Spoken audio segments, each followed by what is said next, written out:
días, hermanos. Pues así como están, vamos a orar. Padre, gracias, Señor, porque eres un Dios de misericordia y tú no te cansas, Señor, de escucharnos, de amarnos, de ayudarnos, de sostenernos.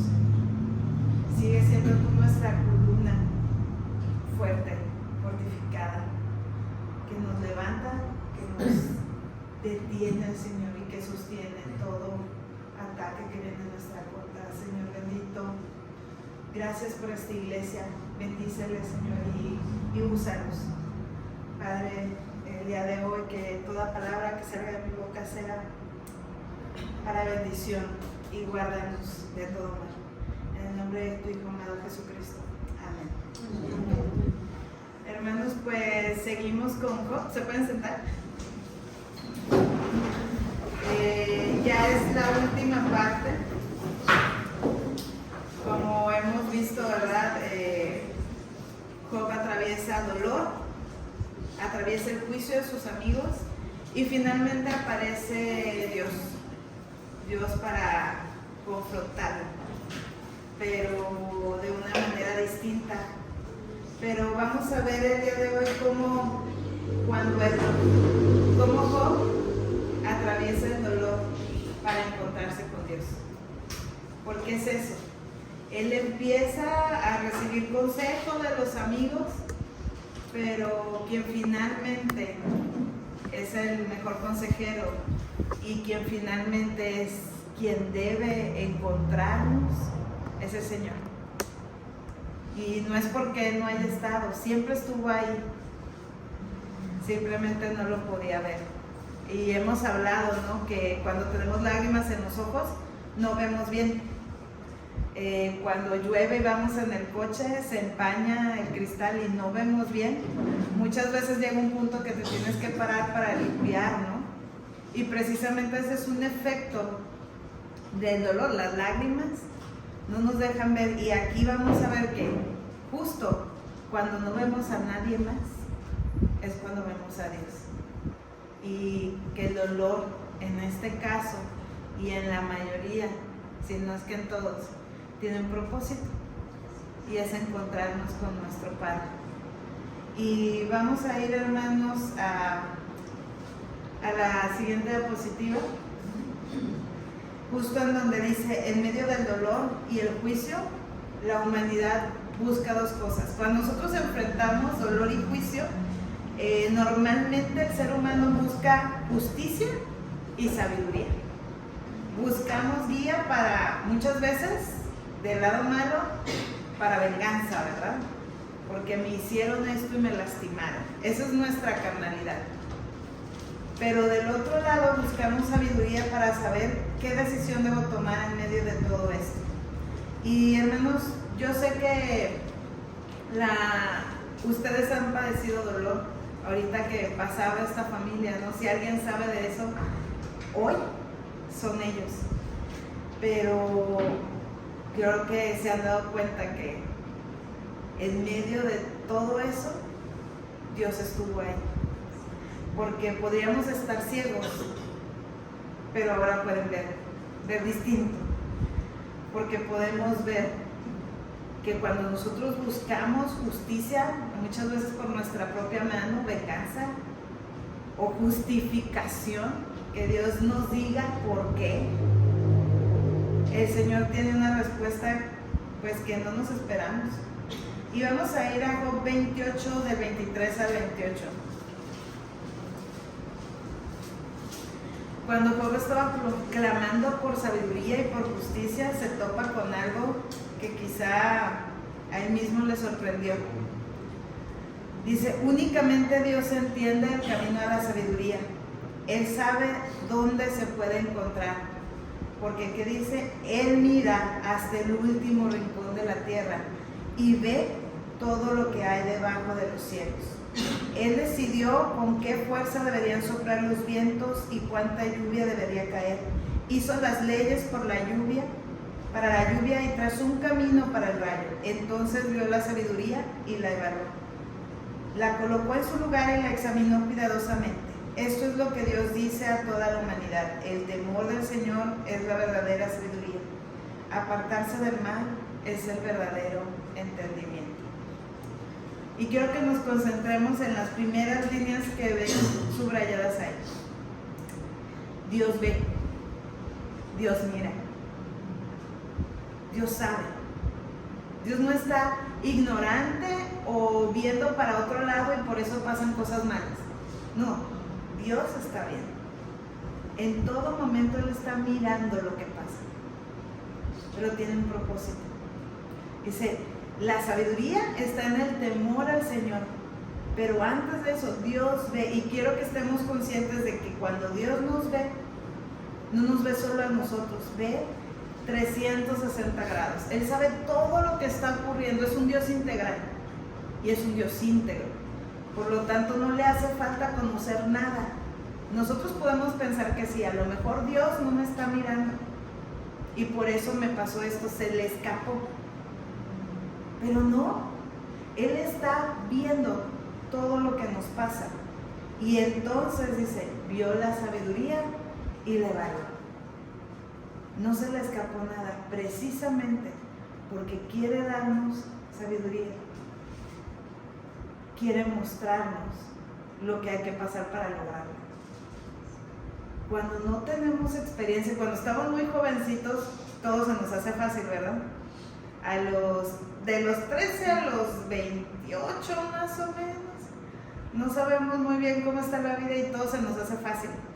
Y hay una frase por ahí, estaba chavo, se me hizo fácil, porque no sabemos medir, y cualquier tragedia no, como que la blusa se me manchó y estaba nueva, es un gran dolor, porque no entendemos la magnitud de lo que es el verdadero dolor. Conforme pasan los años y pasan las cosas y las malas experiencias, entendemos que muchas veces lo que estamos viviendo no es un dolor de verdad, y aprendemos a evaluar y decir, esto vale la pena llorar, y esto pues, si quiero llorar por práctica física, ¿verdad? Está bien, pero no es algo que realmente amerite tanto drama. Desafortunadamente eso nos pasa en base a nuestras malas experiencias. Pero el Señor, específicamente con Job, estaba vigilando todo lo que estaba pasando. ¿Se acuerdan? Él perdió todo, sin ningún motivo aparente. Realmente solo era Dios probando a su siervo, probando su carácter, su integridad, su rectitud, su corazón. Y solo guarda a su esposa y su vida. Y pareciera que, bueno, todo está bien, pero la verdad es que no. Job entiende quién es Dios y quién es Él. Y precisamente en esos momentos de más sufrimiento es cuando se logra dar cuenta que Dios lo está viendo. Pero hermanos, pasaron 28 capítulos para que él se diera cuenta que Dios sí lo estaba viendo. Y vamos a ir al capítulo 30, versículos del 16 al 24. Porque el que haya entendido no quiere decir que le deja de doler. Y eso es algo que nos debe dar consuelo a nosotros, porque somos humanos y Dios sabe que somos polvo. Porque Job entendía aquí, hermanos, perfectamente, pero conectar la cabeza, el entendimiento con el corazón, con nuestra alma, eso es otro paso más allá. Y para eso el Señor lo va a tener todavía que llevar más profundo. Los versículos del 16 al 24. Job 30 dice: y ahora la vida se me escapa, la depresión me persigue durante el día, de noche mis huesos se llenan de dolor que me atormenta innecesariamente. Con mano fuerte Dios me agarra de la camisa, me toma del cuello de mi abrigo, me ha lanzado al barro, no soy más que polvo y ceniza. Clamo a ti, oh Dios, pero no respondes. Estoy delante de ti, pero ni siquiera miras.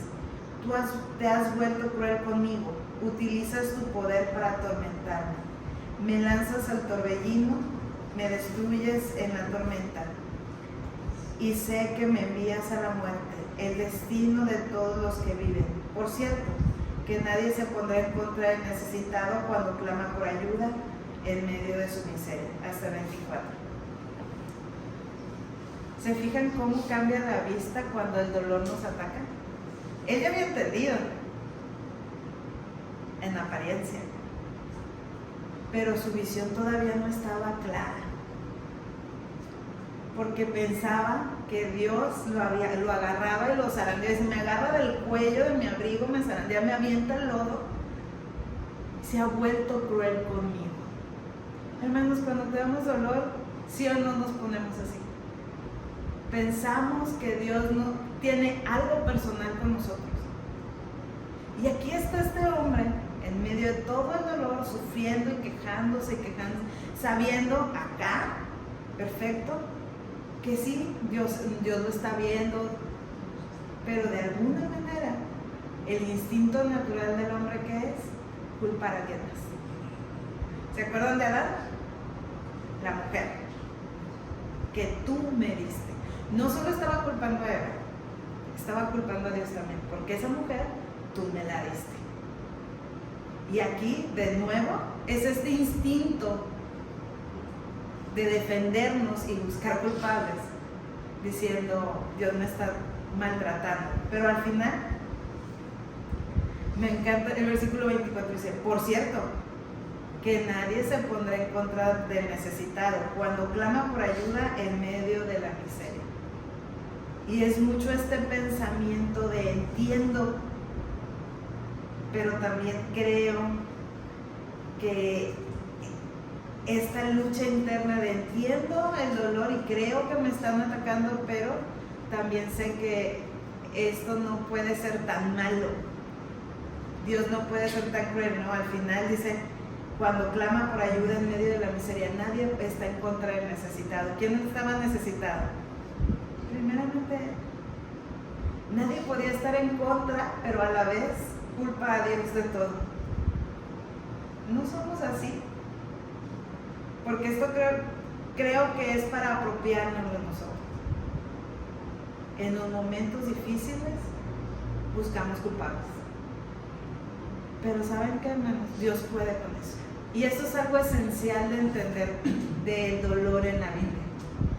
En la iglesia de la UNO estamos viendo toda una serie y empezamos con Moisés, con Elías, con Ana, con Samuel, con Job, Jeremías, y vamos a terminar con David y Jesús.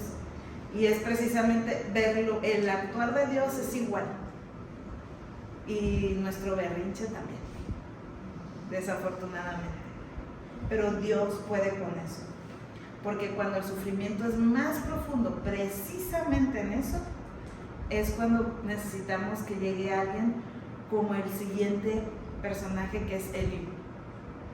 Todos los demás amigos de Job lo estuvieron criticando y atacando. Seguramente tienes un pecado escondido, seguramente es que Dios castiga al que peca, y es un continuo buscar, decirle, tú tienes la culpa, reconocen que te equivocaste.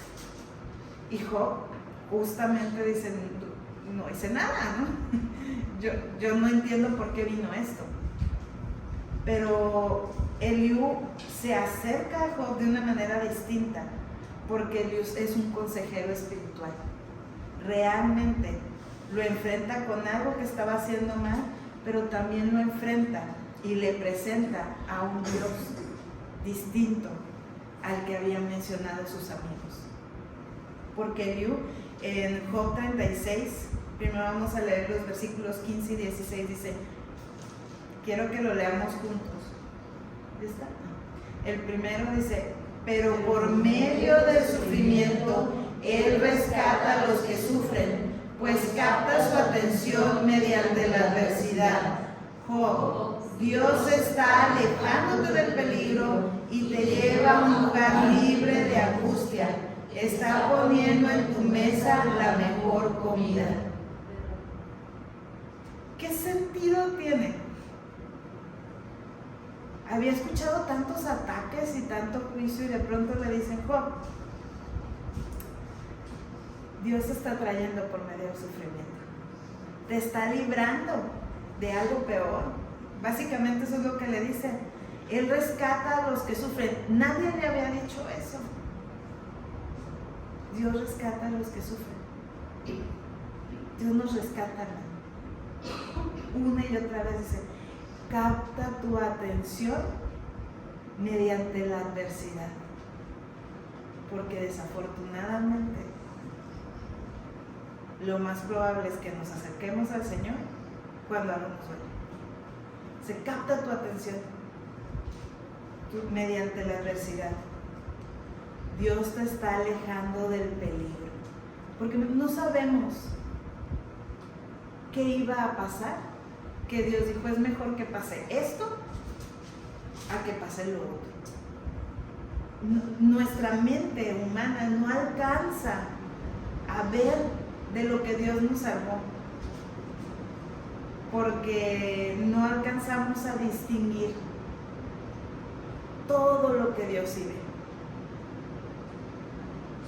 En medio del dolor es cuando clamamos, en medio del dolor es cuando nos arrodillamos, y en medio del dolor Dios nos ve y capta nuestra atención, porque dice que nos lleva a un lugar libre de angustia. ¿Qué sentido tiene esto? Humanamente hablando. Pero me está doliendo, pero Dios tiene el objetivo de llevarte a un lugar libre de angustia. ¿Cómo? Tenemos una promesa de vida eterna, ¿cierto? Aquí siempre vamos a tener dolor. Con Él, eso va a acabar. Ya no va a haber más dolor. Y es ahí donde nos quiere llevar. No porque quiere que hoy nos vayamos todos al cielo. Yo no sé, ¿verdad? No se vaya a malentender. Pero sí quiere certificarnos que si le seguimos y confiamos en Él y creemos en Él, tenemos un lugar seguro donde ya no va a haber más angustia ni más dolor. Está poniendo en tu mesa la mejor comida y finalmente le dice, mantente en guardia, apártate de lo malo, porque Dios envió este sufrimiento para protegerte de una vida de maldad. De nuevo, pero si Job estaba bien a gusto, tenía su vida muy acomodada, todo, cuando leemos el inicio de Job parece perfecto, ¿cierto? Sus hijos tienen sus reuniones, él tiene todo su ganado, sus casas, todo perfecto. De repente le quitan todo y le dice, este amigo, el sufrimiento es para protegerte de una vida de maldad. Dios sabe, y en eso tenemos que confiar, que Él sabe de qué nos está librando, aunque no lo podamos entender y no lo podamos ver, porque Dios tiene un buen propósito para todo, y eso es lo que nos cuesta mucho dolor entender, porque es algo de fe. Dios tiene un propósito para protección y cercanía, porque Él está buscando intimidad con sus hijos. No quiere ser un papá de lejos que va nada más el fin de semana como... Nosotros no somos hijos de papás divorciados. Nosotros somos hijos de un padre responsable que está los 365 días del año, las 24 horas, hasta la eternidad con nosotros. Él no quiere ser un padre que nos ve solo el fin de semana. Precisamente por eso muchas veces pasan cosas que solo así llegaremos a Él, en intimidad y en cercanía, porque Él se quiere dar a conocer, y eso es algo que nosotros luchamos constantemente. Lo queremos los beneficios, pero no la relación. Muchas veces preferimos ser amigos con beneficios, porque una relación y un compromiso, no, gracias. Yo vengo los domingos, pero no me pidan más. Y a Dios no le gusta medias. Con Dios es todo y hasta lo más profundo. Es un compromiso eterno, porque Él no se va a quedar con nada. En medio del sufrimiento, Dios llama nuestra atención, porque en el dolor Dios se da a conocer. Y vamos a ir ahí a Job 38. del 1 al 4.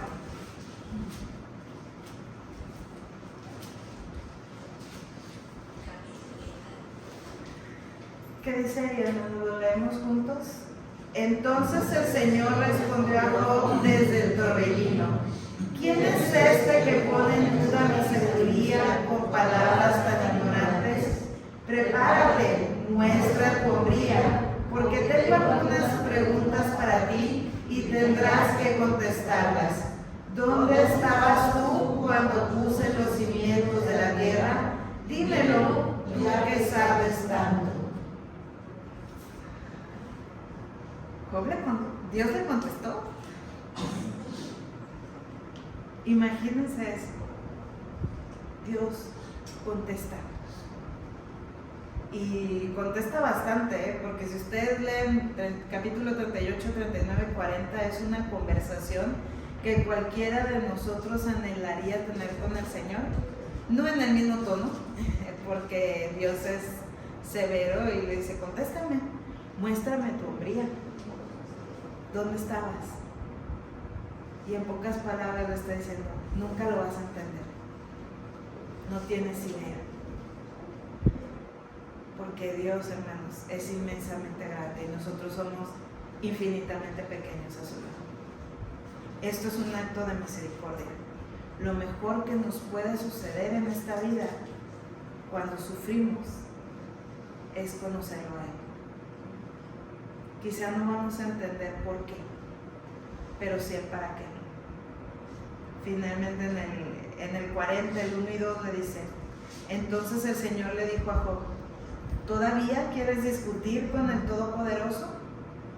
Tú criticas a Dios, pero ¿tienes las respuestas? Porque si lo vemos desde el punto de vista que Dios está planteando, todo lo que Job había dicho era crítica. Me está haciendo sufrir, yo no hice nada malo, ve nada más, pobrecito de mí, Dios es cruel conmigo. Hermanos, si somos honestos, sí somos quejosos, porque no entendemos. Pero cuando Dios responde y reta a Job y le dice: tú no tienes idea. A ver, respóndeme. ¿Dónde estabas cuando yo hice mundo? Cuando puse los cimientos de la tierra. Y dentro de estos capítulos 38, 39 y principios del 40, vamos a ver a Dios enfrentando y confrontando la realidad de quién es Dios y quién es el ser humano. Y hermanos, me quedo corta con esta distancia. No hay manera, porque el gran creador del universo, ese es nuestro Dios, y ese Dios nos ve, y ese Dios nos ama, y ese Dios nos quiere tener cerca, y porque nos quiere cerca, nos habla, nos responde. Aquí es una conversación completa, bastante larga, pero a nosotros nos dejó 66 libros y la oración. Dios mismo nos enseñó a orar. ¿Se acuerdan cuando los discípulos le preguntan a Jesús? Le piden a Jesús: enséñanos a orar, y les da el Padre Nuestro. Bueno, nosotros lo conocemos como el Padre Nuestro. Y les da instrucciones: cuando oren no usen vanas repeticiones, y les explica cómo comunicarse con Dios, porque eso es Dios, es Padre. Él nos enseña, obtiene una conversación. Nosotros tenemos 66 libros y aún así no lo entendemos. Del Génesis al Apocalipsis es Dios diciéndonos lo que Él quiere de nosotros.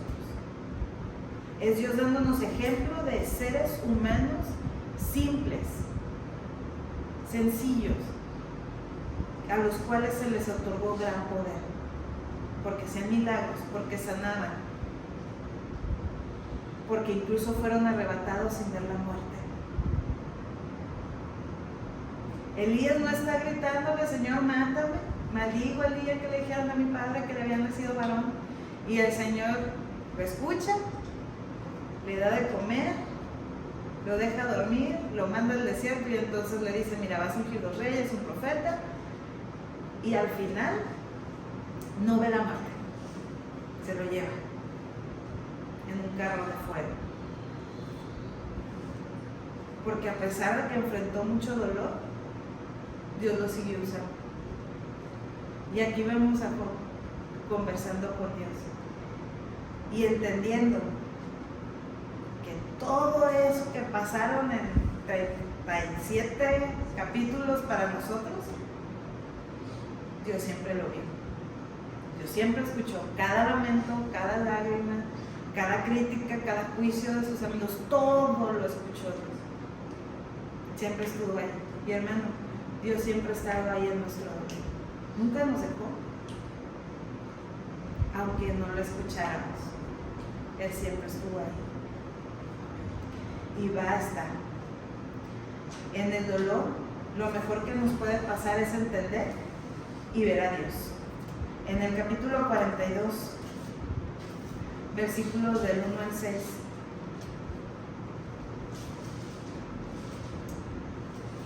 Vamos a poder ver la reacción de Job. Dice, entonces Job respondió al Señor, sé que todo lo puedes y que nadie puede detenerte. Tú preguntaste, ¿quién es este que pone en duda mi sabiduría con tanta ignorancia?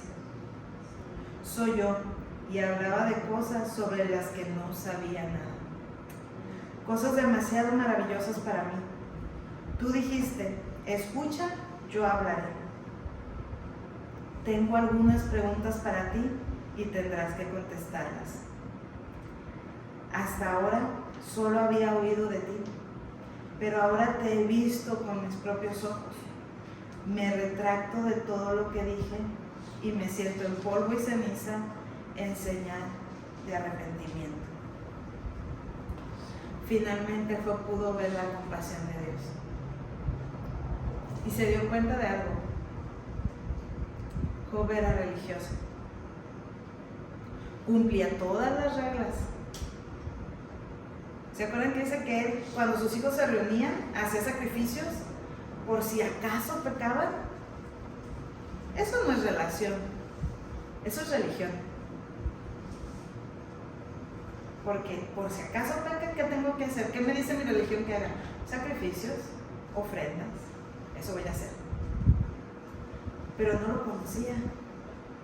Al final, aquí nos damos cuenta que él había escuchado lo que tenía que hacer para que Dios le perdonara, pero no le conocía.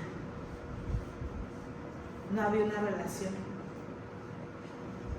Porque los hombres de Dios que tienen una relación con Dios, los hijos de Dios con una verdadera relación con su Padre, nosotros sabemos con una mirada, ¿verdad?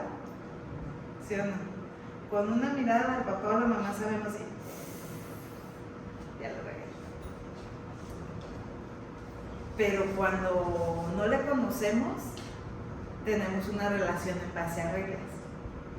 Yo sé que no me debo salir a la calle y si me salgo me van a regañar. Entonces tengo que pedir disculpas antes de que me digan nada, porque es un desconocido, pero sigo reglas.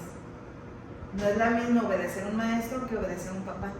Con el maestro seguimos reglas, con el papá seguimos la intuición. Y ya sé que ir, ya lo vi, en la casa platicamos. Esta relación Job tenía una relación de maestro-alumno. Cumplo reglas y me va bien, no las cumplo y me va mal. Hasta ahí. Pero cuando viene la aflicción, entonces él tiene una relación. Finalmente entiende. Te conocía de oídas. Sabía que había reglas y las cumplía. Y el Señor dice, mira, aquí está mi siervo intachable, recto, íntegro. No hay otro en la tierra como él. Cumple todas las reglas, pero no me conoce. Realmente no me conoce. Hermanos, nosotros sabemos quién es la presidenta del país. Sabemos que hay reglas que mantener en el gobierno, en la Constitución. Pero nosotros no sabemos cómo le gusta, qué platillo le gusta, qué color le gusta. No, es alguien lejano a quien seguimos órdenes. Pero hasta ahí, ¿cómo es nuestra relación con Dios? ¿Lo tenemos como un papá divorciado que vemos el domingo?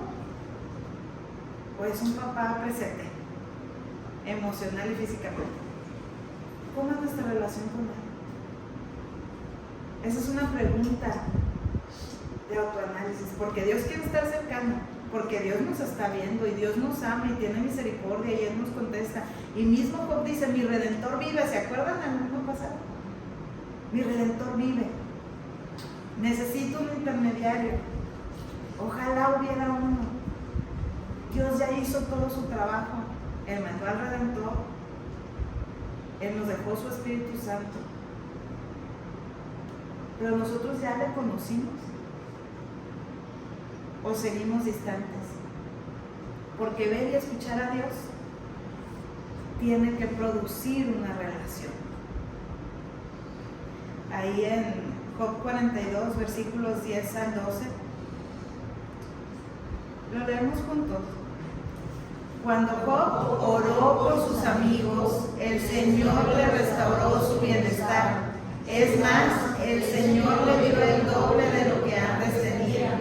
Entonces todos sus hermanos, hermanas y anteriores amigos vinieron y festejaron con él en su casa.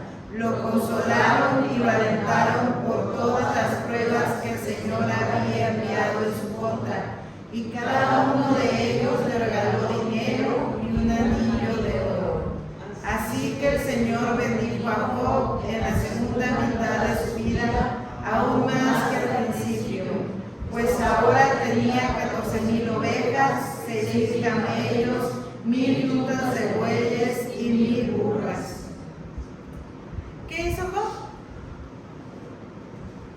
¿Qué dice al inicio? Oró. No había orado. Se había quejado, había llorado, se había lamentado. Pero como no tenía una relación, ¿qué decimos que es la oración? Hablar con Dios. Finalmente, Job oró. Y el Señor lo bendijo.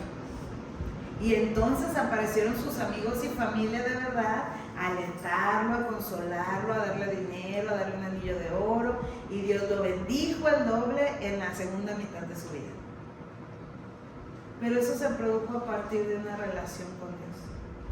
No fue antes de tener un encuentro con el Señor. Conocer a Dios de cerca, verlo y escucharlo, conduce a la oración. Y la oración nos lleva a una relación íntima con el Padre. Sin eso, es un pariente lejano, no un papá. El dolor de la mano de Dios, ¿se fijan cómo no le quita el dolor? Lo dejó atravesar por todo. Porque Dios no nos quiere quitar el dolor. Estamos en un mundo caído, lleno de maldad, lleno de pecado, donde la gente de repente secuestra, de repente salta, de repente mata. No lo podemos controlar. Porque estamos en un mundo caído. Pero sí podemos acercarnos a Dios. Y Dios quiere tomarnos de la mano y atravesar el dolor con nosotros. Pero tenemos que buscarlo también. Porque Job se estuvo quejando, lamentando y doliendo. Y es entendible, totalmente lloró. Pero todo eso lo condujo a enfrentarse a Dios, a conocerlo y finalmente orar.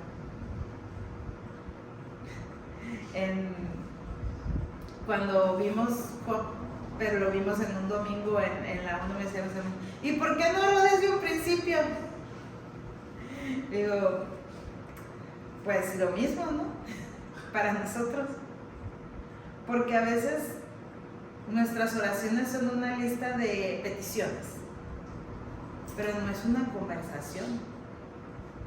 Y aquí dices, claro, Job oró por sus amigos porque saben que Dios se molesta con los amigos de Job. Les dice, ustedes no le hablaron de Dios en los versículos anteriores. Dios está molesto por cómo los amigos de Job trataron a Job.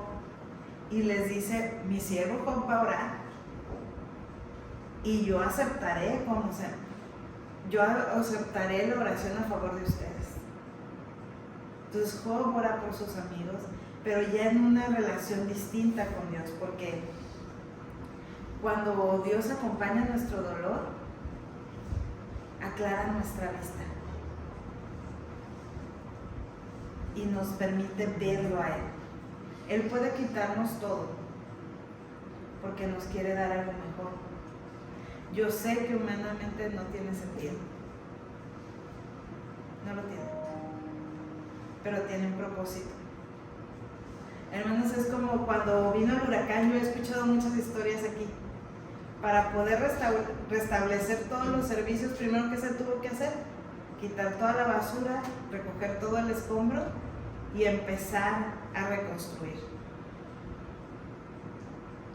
Porque solo así podemos ver claramente. Entonces, es lo que Dios hace, no solamente en la vida de Job, sino en la nuestra. Porque Dios es especialista en restaurar los corazones quebrantados. ¿Qué dice Isaías 61 del 1 al 3? El Espíritu del Señor me ha enviado para proclamar buenas nuevas. Pero no solamente eso. Vamos a ir ahí a Isaías 61 del 1 al 3.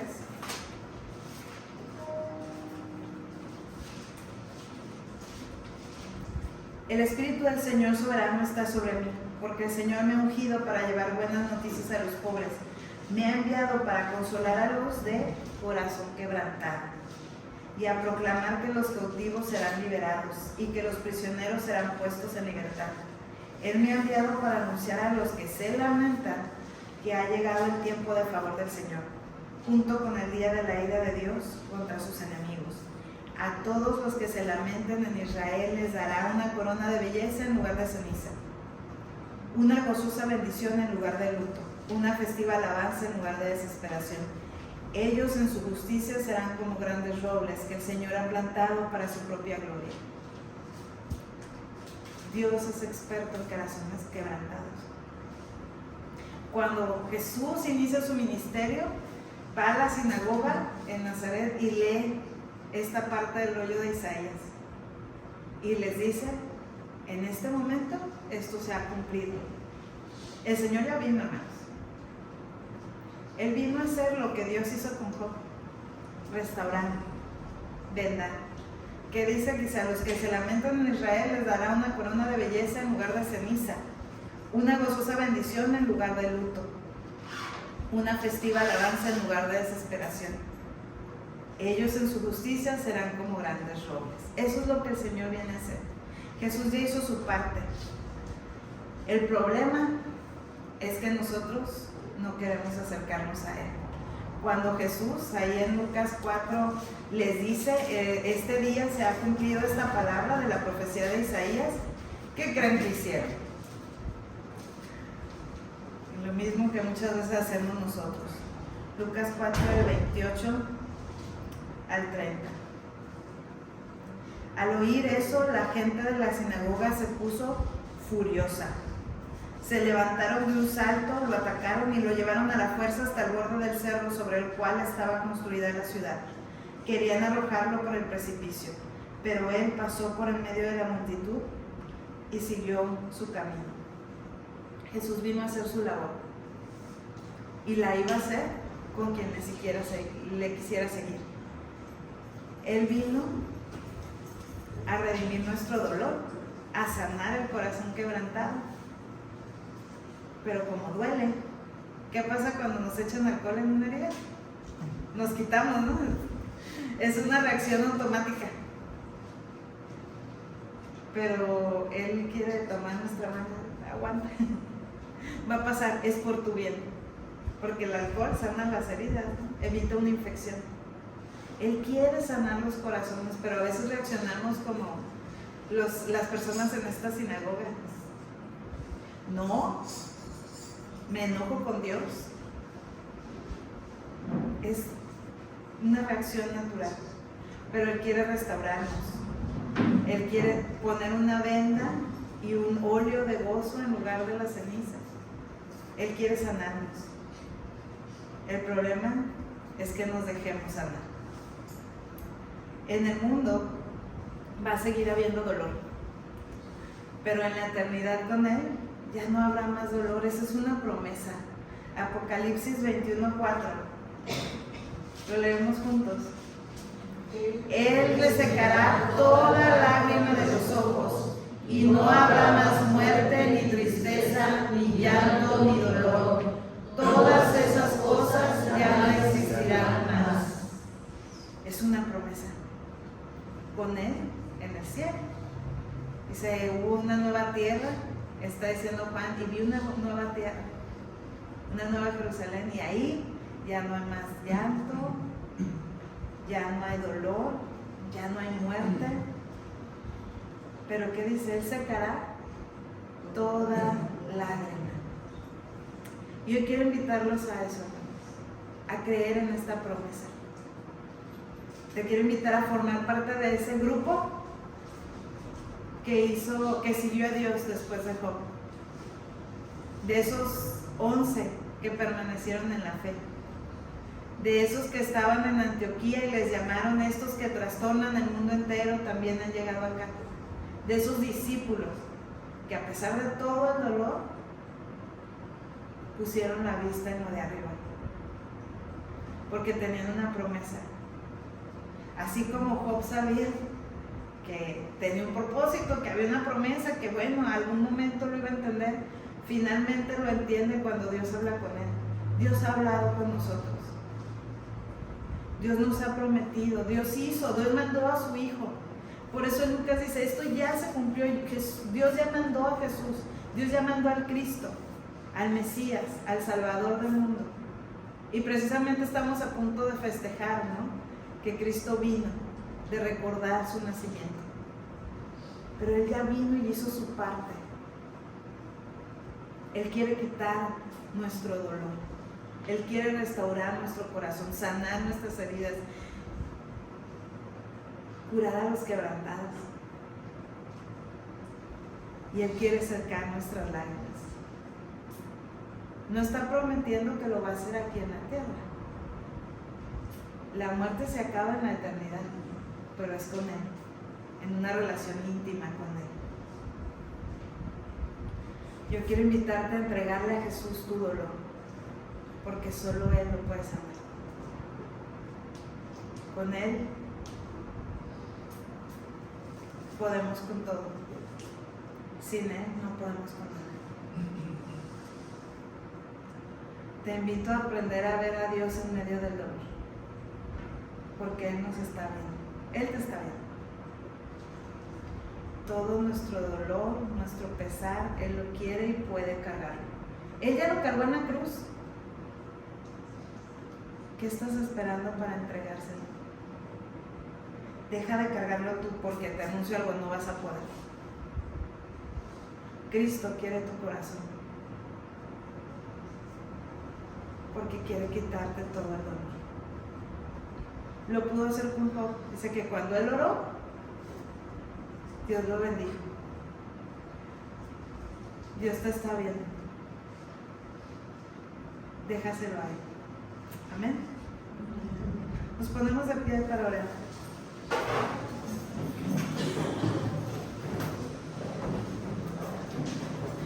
Gracias, Padre, porque aún en medio del dolor tú estás con nosotros y nos acompañas y nos guías y nos llevas. Ayúdanos, Padre, a poderte ver a ti. Ayúdanos a entender que el dolor tiene un propósito divino, que tú no nos dejas, que tú no nos sueltas, que tú has hecho tu parte, que has prometido que contigo en la eternidad ya no va a haber más llanto, ni más muerte, ni más dolor, que tú vas a secar cada lágrima de nuestros ojos, porque tú eres fiel. Permítenos tener una relación cercana contigo, Señor, que nos demos cuenta de que tú no nos dejas, de que tú eres un buen papá, que podamos acercarnos, Señor, y aferrarnos al trono de la gracia, sabiendo que tú siempre responderás, porque tú sí eres fiel. Padre, permite que esta iglesia pueda tener una relación de intimidad contigo, de cercanía, de apapacho, que te puedan llamar papá. No solo maestro de lejos, sino papá de cerca. Señor, gracias.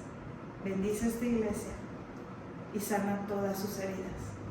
Te lo pido en el nombre de tu Hijo Cristo Jesús. Amén. Amén.